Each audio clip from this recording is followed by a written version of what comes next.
E5 TV news కు స్వాగతం. ముందుగా హెడ్లైన్స్. ప్రధాని మోదీ రాజీనామా, మళ్లీ ముహూర్తం ఫిక్స్. భాజపా గెలవడానికి భారాసా ఓట్ల బదలాయింపే కారణం సీఎం రేవంత్ రెడ్డి.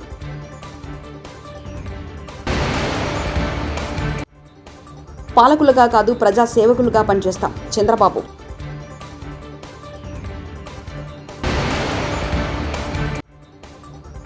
ఎమ్మెల్యేగా సంపూర్ణ జీతం తీసుకుంటా, ఎందుకంటే పవన్ కళ్యాణ్. ప్రధాని నరేంద్ర మోదీ తనతో సహా మంత్రివర్గ సహచరుల రాజీనామాలను రాష్ట్రపతి ద్రౌపది ముర్ముకు బుధవారం నాడు అందజేశారు. రాష్ట్రపతి భవన్కు మోదీ స్వయంగా వెళ్లి రాజీనామాలను సమర్పించారు. వాటిని రాష్ట్రపతి వెంటనే ఆమోదించారు.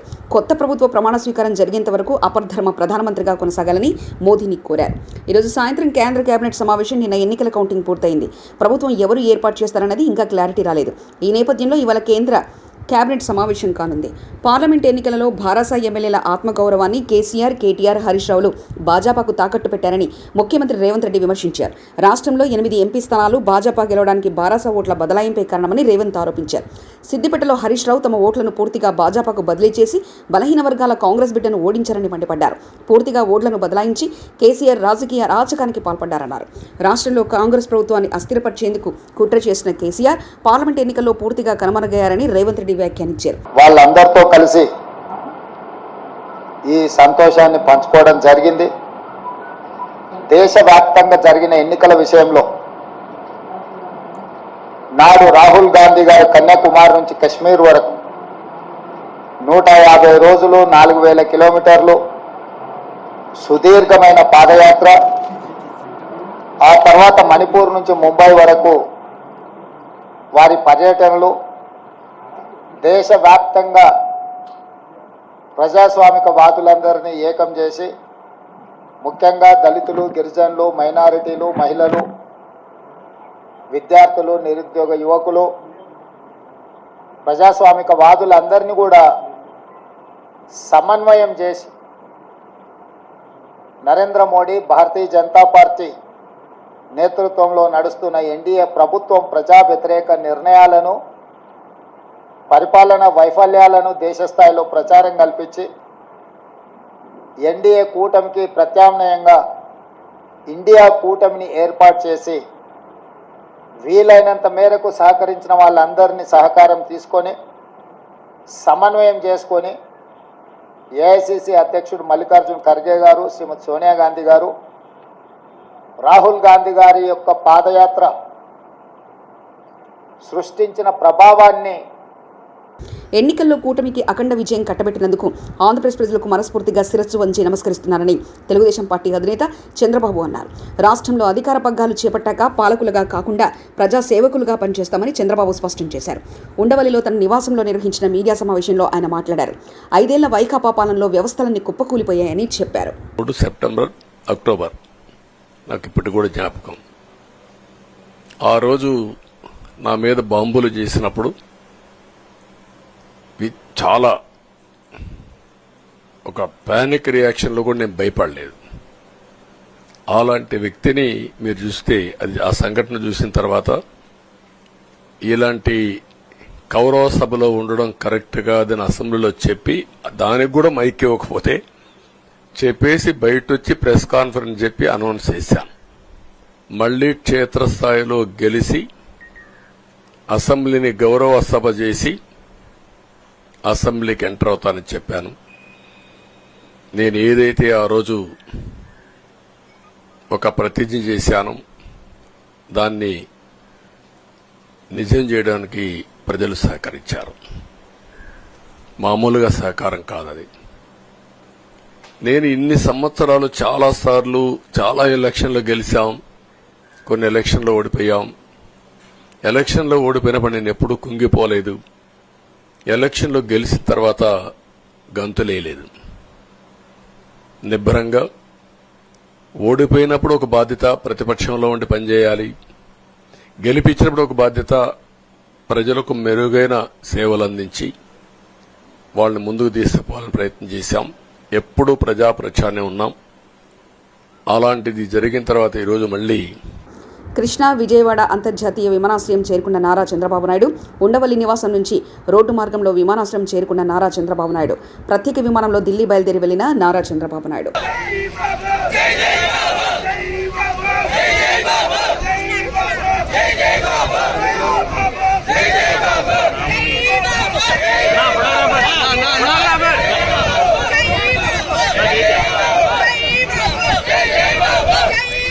పోటీ చేసిన అన్ని స్థానాల్లోనూ భారీ మెజార్టీతో గెలిచి చరిత్ర సృష్టించామని జనసేన అధినేత పవన్ కళ్యాణ్ హర్షం వ్యక్తం చేశారు.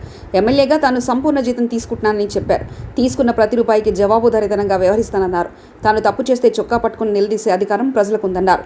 జనసేన తరఫున విజయం సాధించిన ఎమ్మెల్యేలు ఎంపీలతో మంగళగిరిలోని పార్టీ కార్యాలయంలో పవన్ సమావేశమయ్యారు. పిఠాపురంలో తన గెలుపుకు కృషి చేసిన వర్మకు కృతజ్ఞతలు తెలిపారు. సైనికుల తరపున, వీర మహిళల తరపున, పార్టీ పోటీ చేయని పార్టీ నాయకులందరి తరపున మా అందరి ఆశీస్సు మీరు తీసుకెళ్తున్నారు ముందుకు రేపోతాను. అంటే మీరు ఒక్కళ్ళే వెళ్ళట్లేదు అసెంబ్లీకి. వెనక జనసేనకు నిలబడ్డ ప్రతి ఒక్క నాయకులు, పోటీ చేయని నాయకులందరూ కూడా, రక్తం ధారబోసిన జన సైనికులు, అసలు అలుపెరకు ఇంట్లో నుంచి బయటికి రాని వీర మహిళలు, అసలు మామూలుగా ఇంట్లో నుంచి బయటికి రా, అలాంటి వాళ్ళు బయటకు వచ్చి మరి తిరిగారు మనకి. సో వారందరూ ఆశయాలు మీరు ముందుకు తీసుకెళ్తారు. మన పార్టీ నాయకులు, జన సైనికులు, వీర మహిళలు, మన మద్దతుదారులు కాకుండా 5 కోట్ల మంది ప్రజల ఆకాంక్షల్ని మీరు అసెంబ్లీలోకి తీసుకెళ్తాను. మరి దాంట్లో నేను కూడా భాగస్వామ్యం అయినందుకు మనస్ఫూర్తిగా నేను ధన్యవాదాలు తెలియజేస్తాను. ఒక చిన్న పార్టీ, ఒక మార్పు జరగాలి, ఒకటి సాధించాలంటే ఎంతమంది పని చేస్తే తప్ప ఒక చిన్నపాటి మార్పు రాదు. అలాంటిది ఒక కీలక 5 కోట్ల మంది ప్రజలకు సంబంధించిన భవిష్యత్తు. ఈరోజు జనసేన విజయం, టీడీపీ విజయం, భారతీయ జనతా పార్టీ విజయం ఏ స్థాయికి వెళ్ళిపోయింది అంటే, కేంద్ర ప్రభుత్వం అధికారంలో కూడా చాలా కీలకమైన ఒక, అంటే ఈరోజు మన అందరం కష్టపడింది, ప్రజలందరూ మనకి నమ్మకం పెట్టి మనం నిలబడి ఉంచింది, ఇది మర్చిపోలేదు. ఇప్పుడు దాకా పొలిటికల్ ప్రాసెస్లో గత 10 దశాబ్ద కాలంలో మన ముఖ్యంగా లాస్ట్ అర దశాబ్దం కాలంలో ఏ స్థాయిలో చూసాం. మనం ఒక కొత్త ప్రెసిడెంట్ ఇవ్వాలి పాలిటిక్స్కి. వ్యక్తిగత దోషం లేని, క్యారెక్టర్ని అసాసినేట్ చేయని పాలిటిక్స్. ఈ మార్పు ఏదో రావాలి. ఎందుకంటే టీవీల్లో సినిమాలకి సెన్సార్ ఉంటుంది, టీవీలకి సెన్సార్ ఉండదు. సినిమాలు ఎవరన్నా కూర్చోబెట్టి ఏదైనా మాట్లాడితే, మన ఈవెన్ అసెంబ్లీలో మాట్లాడితే రికార్డు నుంచి తొలగిస్తారు. నాయకులు బయటకు వచ్చి మాట్లాడితే రికార్డు నుంచి తొలగించలేదు. చిన్నపిల్లలు ఉంటారు, కుటుంబాలు ఉంటాయి, అని చోట మర్చిపోతాం మనం. సో అందుకని మనమే స్వీయ బాధ్యత తీసుకోవాలి, పర్సనల్ బాధ్యత మనమే తీసుకొని చేయాలి. అసలు అద్భుతమైనది ఏంటంటే, బండ్లు అవుతాయి అనడానికి నేను చాలా కాలం ఇదే వేదిక మీద చాలాసార్లు చెప్పాను. అంటే ఇది మనం నిన్న సభలో కూడా మాట్లాడమని చెప్తా ఉంటే, ఇది మనం ఇళ్ళకి కానీ పండగ చేసుకునే, సంబరాలు చేసుకునే సమయం కాదు, చాలా బాధ్యతగా ఉండే సమయం. ప్రజలు చాలా ఎక్కడెక్కడి నుంచో, మారుమూల నుంచి, ఎక్కడ యుఎస్ఏ నుంచి వచ్చి కూడా ప్రాణాలు కోల్పోయి, అసలు రాత్రనక పగలనక తిండి తినక ఒక్కొక్కరు పనిచేసిన విధానం ఇవన్నీ కదిలించేసినాయి.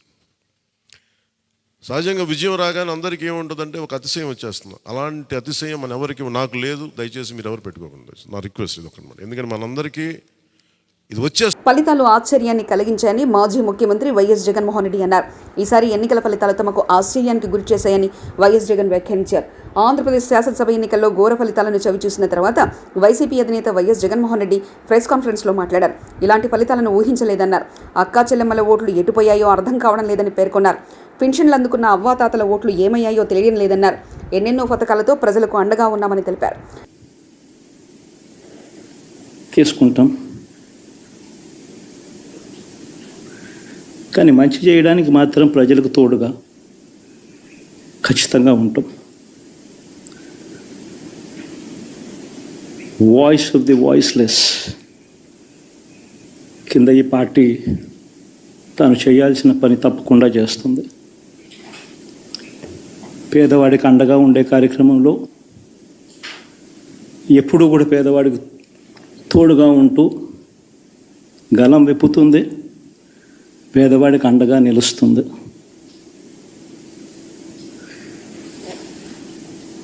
పెద్ద పెద్ద వాళ్ళ కూటమి ఇది. ఢిల్లీలో సైతం శాసించే పరిస్థితుల్లో ఉన్న కూటమి ఇది. ఆ కూటమిలో ఉన్న బీజేపీకి, ఆ కూటమిలో ఉన్న చంద్రబాబు గారికి, ఆ కూటమిలో ఉన్న పవన్ కళ్యాణ్ గారికి అందరికీ కూడా వాళ్ళ గొప్ప విజయానికి అభినందనలు.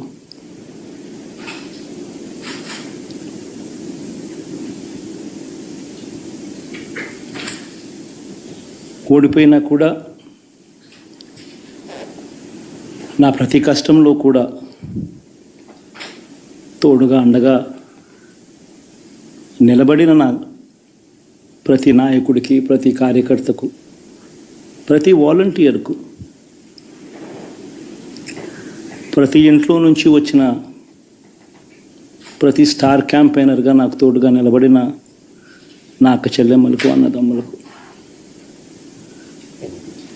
మీ అందరికీ మనస్ఫూర్తిగా మీ అందరికీ కూడా కృతజ్ఞతలు తెలియజేస్తా ఉన్నాను.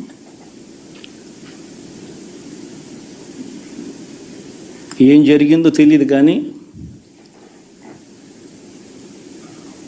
ఏమి చేసినా, ఎంత చేసినా ఇంకా 40% ఓటు బ్యాంకు మాత్రం తగ్గించలేకపోయారు. ఖచ్చితంగా మళ్ళీ ఇక్కడి నుంచి లేస్తాం.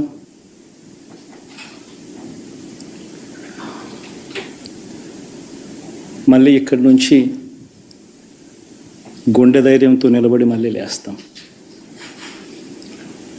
ప్రతిపక్షంలో ఉండడం కొత్త కాదు, పోరాటాలు చేయడం అంతకన్నా కొత్త కాదు. నా రాజకీయ జీవితం అంతా కూడా ప్రతిపక్షంలోనే గడిపా, ఈ 5 సంవత్సరాలు తప్ప.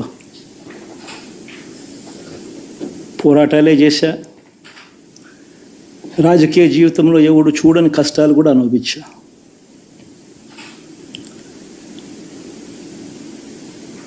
ఇప్పుడు అంతకన్నా కష్టాలు ఏదైనా పెట్టినా కూడా సిద్ధంగా ఉన్నాం, సిద్ధంగా ఎదుర్కొంటాం.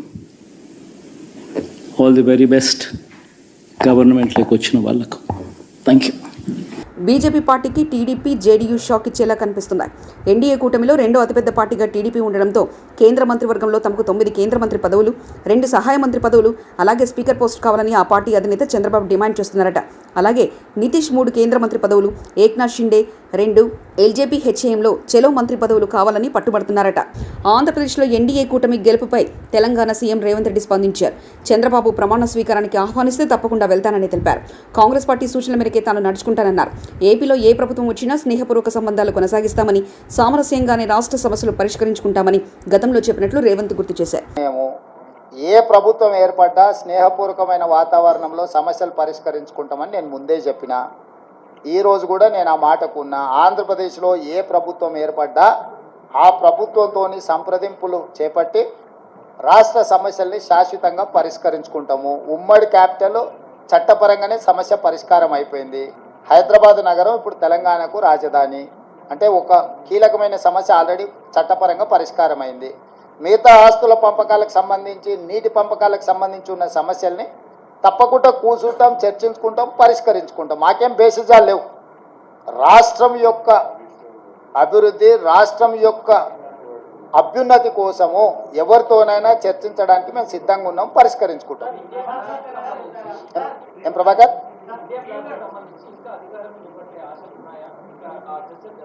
నాకు తెలియదు, నేను ఢిల్లీకి వెళ్ళలేదు. ఇండియా కూటమి ఢిల్లీలో చర్చలు చేస్తారు. మన వాళ్ళు ఎవరైనా ఉంటే అక్కడికి ప్రశ్న అడగమను.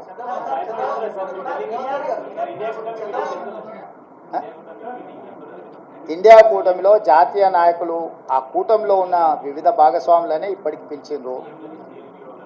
ఇంతవరకు అయితే ఆహ్వానం రాలేదు. ఏదైనా ఢిల్లీకి సూచన చేస్తే మీరు తప్పకుండా వెళ్తారు.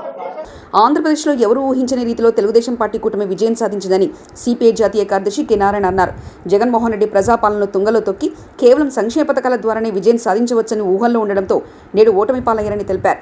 తెలుగుదేశం పార్టీ బలంతోనే ఏపీలో భాజపాకు సీట్లు వచ్చాయన్నారు. ఏపీలో కూటమి విజయం భాజపా ప్రభావం కాదన్నారు. రాష్ట్రానికి ప్రత్యేక హోదా ఇస్తామనే హామీని కేంద్రం తుంగలో తొక్కిందని, చంద్రబాబు రాష్ట్ర హక్కుల కోసం కేంద్రంతో కొట్లాడాలని ఆయన సూచించారు. ఆ బీజేపీకి అయిపోతే వైసీపీకి ఒక కళాశాలకి వచ్చేది అన్నీ వచ్చేది. సో సరే ఏమైనా కానీ గెలుపు చేసినటువంటి చంద్రబాబు నాయుడికి పవన్ కళ్యాణ్కి కంగారు ఇది ప్రజలు తీర్పిస్తున్నదాన్ని కాబట్టి ఇంత హ్యాక్ చేయడం.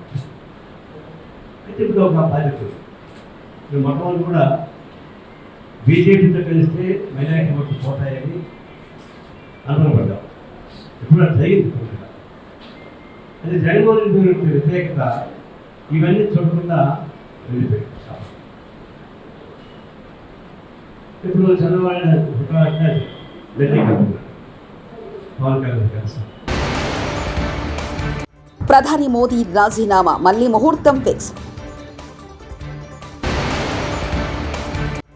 భాజపా గెలవడానికి భారాసా ఓట్ల బదలాయింపే కారణం సీఎం రేవంత్ రెడ్డి.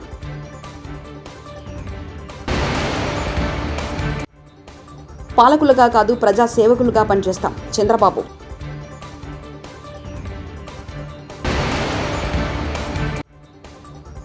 ఎమ్మెల్యేగా సంపూర్ణ జీతం తీసుకుంటా ఎందుకంటే పవన్ కళ్యాణ్. ఇవి బులెటిన్ విశేషాలు. చూస్తూనే ఉండండి E5 టీవీ న్యూస్.